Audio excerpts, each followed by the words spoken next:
Unlocking the Success DNA, Lyndall Douglas Global Ministries.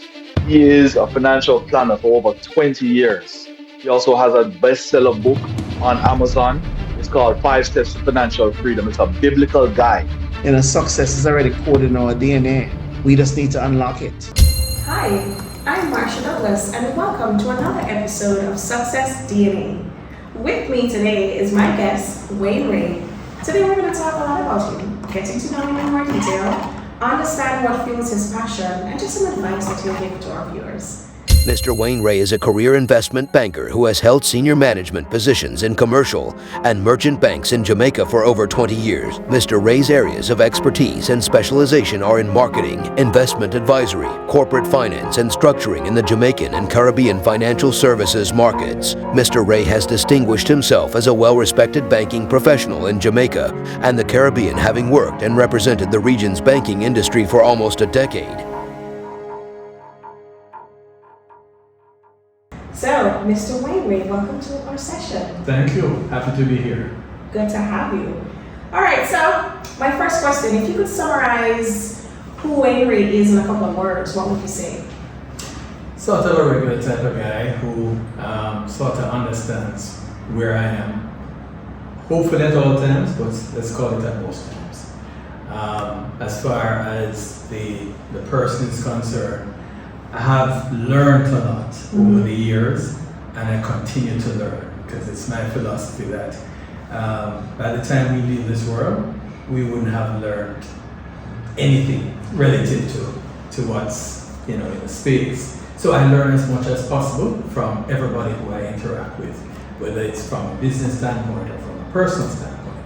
From a business side of things, I think I learn so much from persons who are older, younger, same age. It's an ongoing process, and that's what life is as far as I'm concerned. Just to continue to learn and move along and labor. That's part of my mantra, to be always working. Oh, that's impressive. There are a couple of things that I just picked up from what you said. The key theme based on what you said is you're always learning. You're always doing new things, it sounds like. So I'm going to backtrack a little bit. Which high school did you go to? Oh, that's easy. St. George's College. That wonderful institution on North Street. Should I just take up the rest of the interview to speak about St. George's College? No, I'm sure. I'm sure your fellow St. George's colleagues would be happy to know that. That's good. So I want to dive in more about the secrets to your success, and even how you define success. I mean, several folks will consider you to be a successful individual, but for you personally, how do you define that success? I think it is sort of realizing your purpose, because it can't be just about the physical or the financial or the personal. It has to be the entire life. And if you get all of it right, then I think once we are marked by God, and I am a very religious person to just understand my space, then he will probably say that you were successful in all things. But for me to define success in physical, financial, family, or what have you, I'll wait until the great market asks me. Because I was just about to ask you, what are some of the secrets to your success? I'm sure you've had success and failures throughout your life. So help me to understand, what are some of the secrets? What are some of the learnings that you've certainly learned along that path? Well, even up to Sunday, or even before that, when I was listening to Oprah and her new book with the author, I learned something else, which is true. You have to have obstacles, you have to have failures in order to have a success. There is no successful person who hasn't failed or fallen or, balance. The fact is, how do you come back from it? And it is the learning experience and the, fortitude to perseverance to go, to continue going.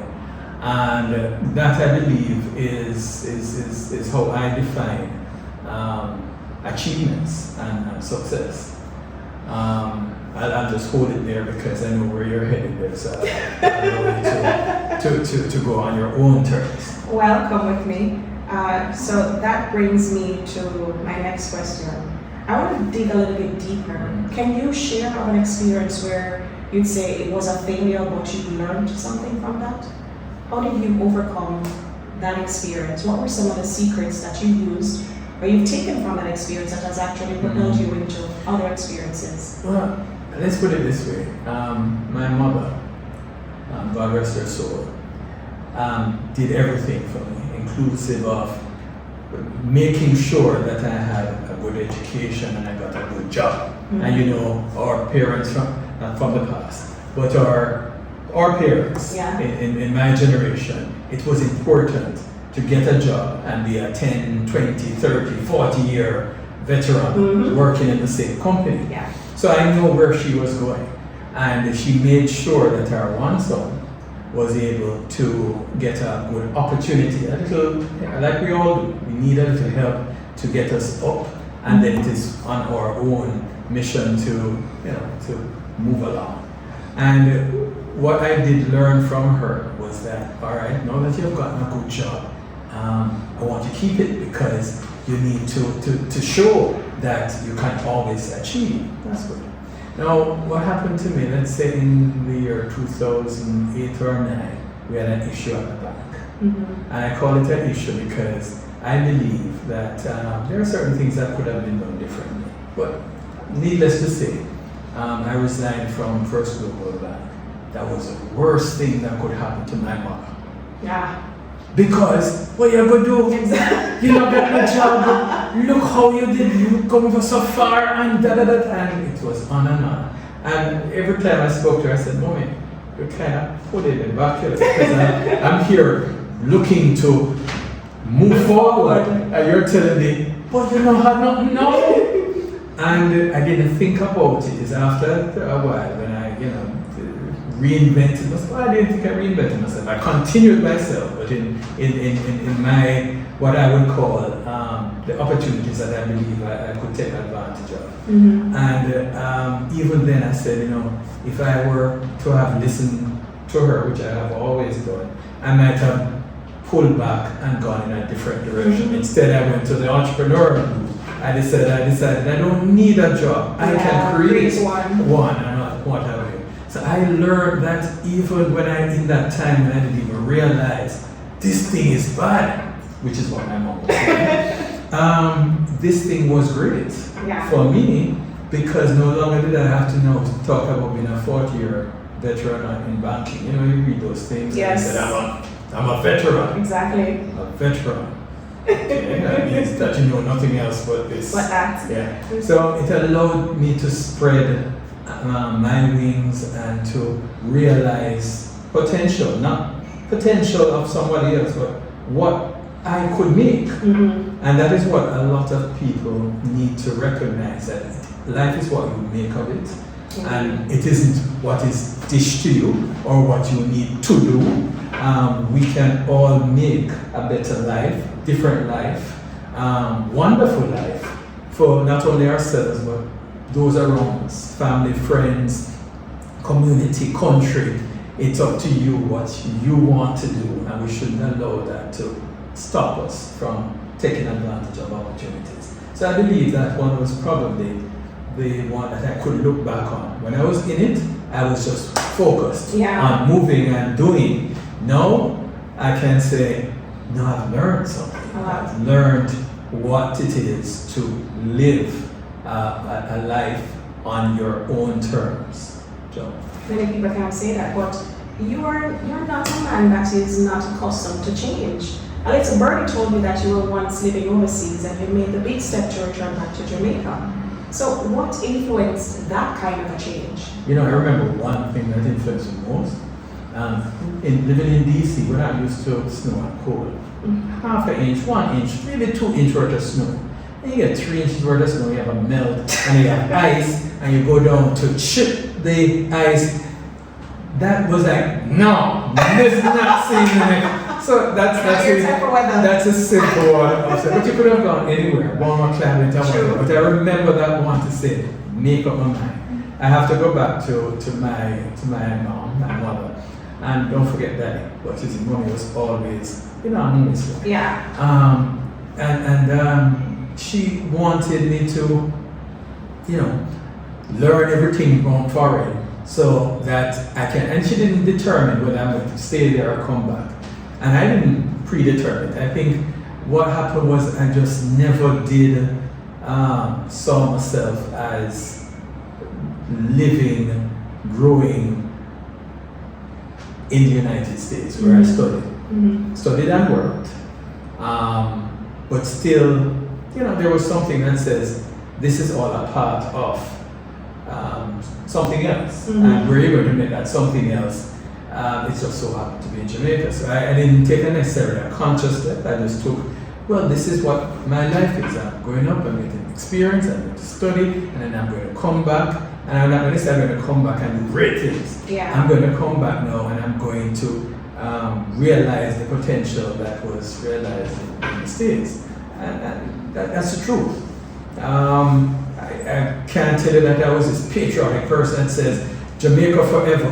But one thing is for sure, we all have to determine what propels us towards things. And what propelled me took me up to the States and back into Jamaica, and to continue propelling, in my own opinion, to live a life. And I think that is what I would say to anybody. Don't ever, predetermine what you can be, where you can do it.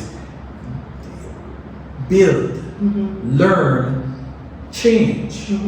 Always looking at the best road, not only for yourself, how much money you can earn, but what is the best road for your purpose here in life. And that would allow you to take a road. It might be a rocky road, it might be the wrong road, but it was your decision based on all the information you had at the time, and you said, this is where I want to go. You can take some consultation here, some advice here, no problem. Yeah. One thing I know for sure is nobody is perfect.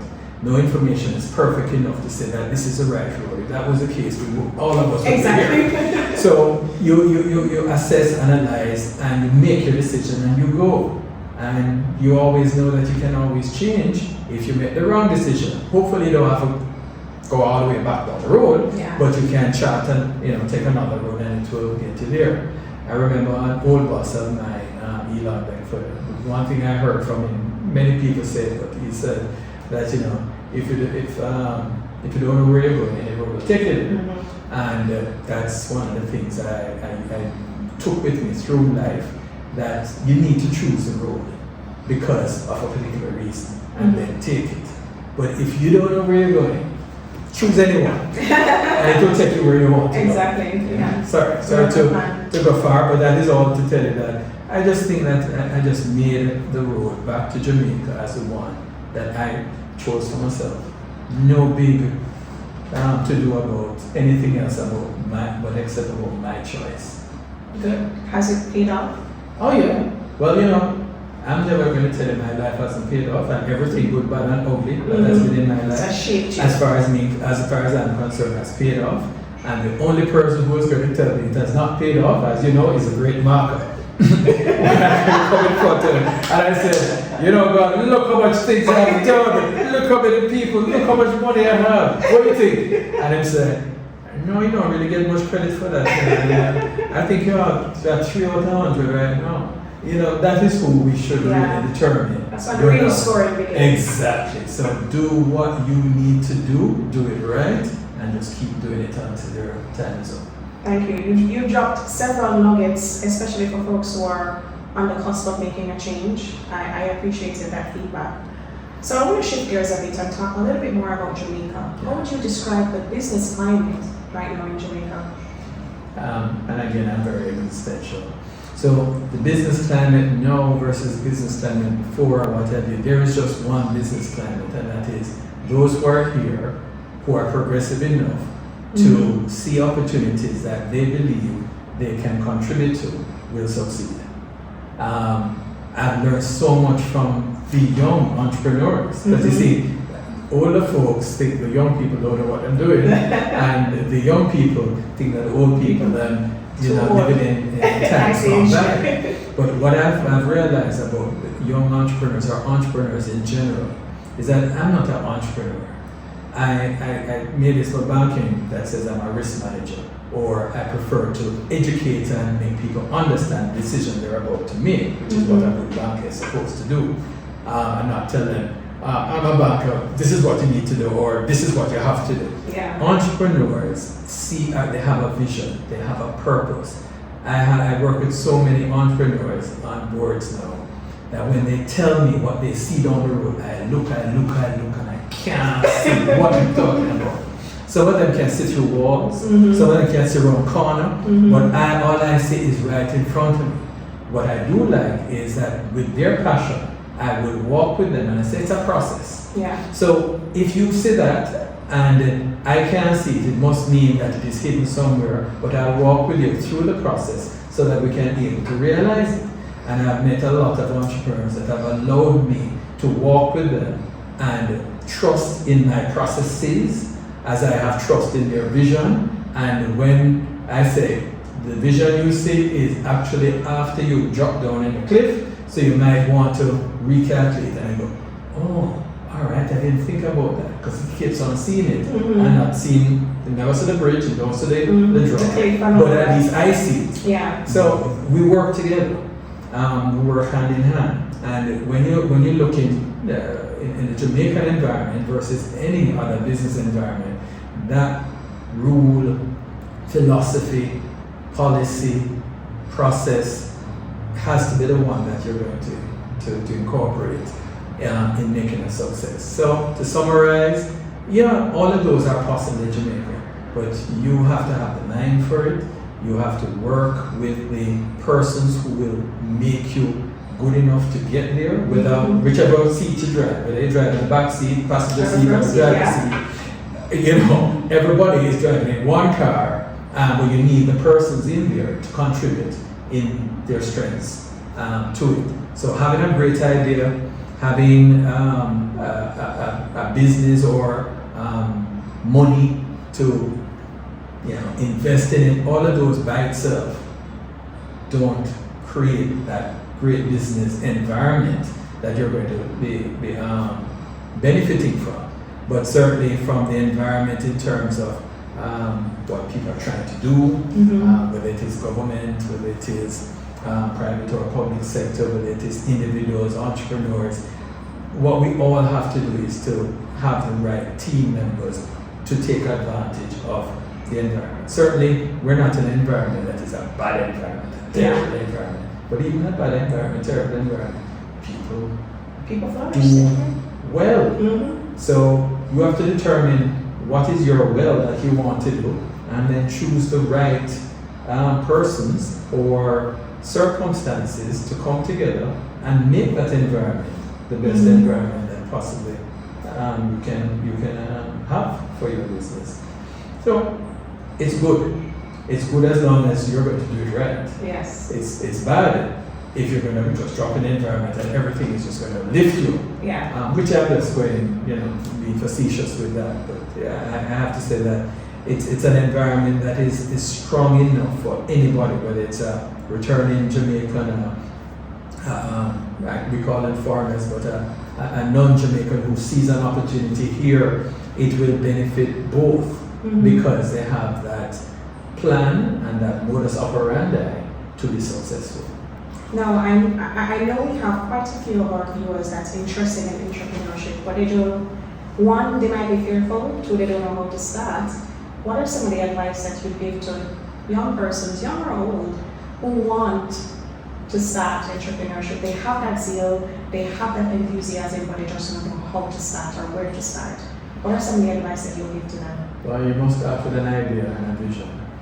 Sometimes your idea and vision is only shared by yourself, but the fact is it's yours. Yeah. And if you're going to be successful, you need to be strong in articulating it, strong in pulling it apart, making it come back together, but that is your strength. Thereafter, you need a plan.